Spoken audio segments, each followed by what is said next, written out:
And that's why each and every one of us must be exposed to robust prayer. That type your flesh does not like. 10 hours. I know when you mention 10 hours, I know some people, oh.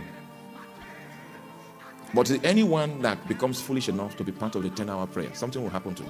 You will pray and get to a point where you are tired. That point where you are tired is the point where your human capacity ends in its strength. And then if you know, are you there? But the prayer meeting is still going on, and you want to prove that you will get to the end. At some point, you are likely to discover the ability of God, the grace of God, that takes you beyond your human capacity. Are you there? That's the discovery. That discovery is the secret of the Christian life of every believer that lives victoriously, where you move beyond the capacity that you have in the flesh, and you enter into the crucible of the grace of God. When that begins to happen frequently in your life, you'll be able to tell what is grace-powered and what is flesh-powered. When that begins to happen regularly in your life, you come to a point where you know what to do to take advantage of grace so that you can almost always operate at your greatest potential.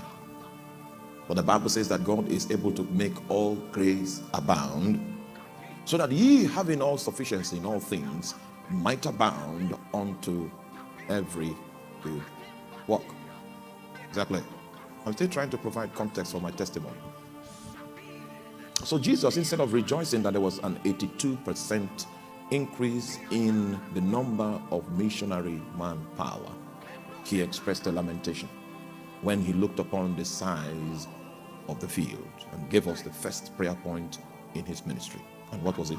Pray the Lord of the... Now, I'd like you to look at that prayer point. Look through the window of that prayer point and analyze your life. If your life looks like an answer to that prayer. Oh, you're not with me. You don't like a preacher that preaches truth. You see, the message of the kingdom is not compatible with the flesh of human beings. Are you following? It's tough. It disgraces the flesh. The reason why he's doing that is because God's judgment about the capacity of the flesh has already been done. He has judged the flesh. And according to him, he has said that the flesh profits nothing. He wants you to be offended in the flesh. He doesn't want you to function by the flesh. The reason is because he has provided an alternative that is superior to the flesh. And the name of that alternative is called grace. And a man that doesn't acknowledge his incapacity, that he was created with insufficiency by design, will never ask for grace. Because the nature of the fall is that it makes you feel that you are complete in yourself. And that was the gospel, the philosophy of humanism that Satan was trying to pass to Adam in the Garden of Eden. That in the day that you eat of this fruit, you become wise, like God. That means you don't need to look for God in the garden. You just realize that you are the God you are looking for. That is humanism. And it's an orientation that excludes us from appropriating the grace of God, because we have not come to the acknowledgement of the fact that the flesh profits nothing. Please help me preach to your neighbor. Tell your neighbor, at best you are insufficient. I know you are an engineer and you made a first class in university education. You piloted some businesses and they were successful, but at best you are insufficient. Anyone that doesn't come to that point where he sees the insufficiency of the flesh will operate on the resources of the flesh all his life.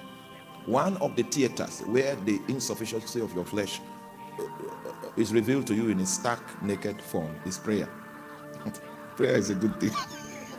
So Jesus says, pray the Lord of the harvest. Prayer. You will know what energy you pray by. By the time we go beyond 2 hours, if you are still praying, you must have switched to the other gear.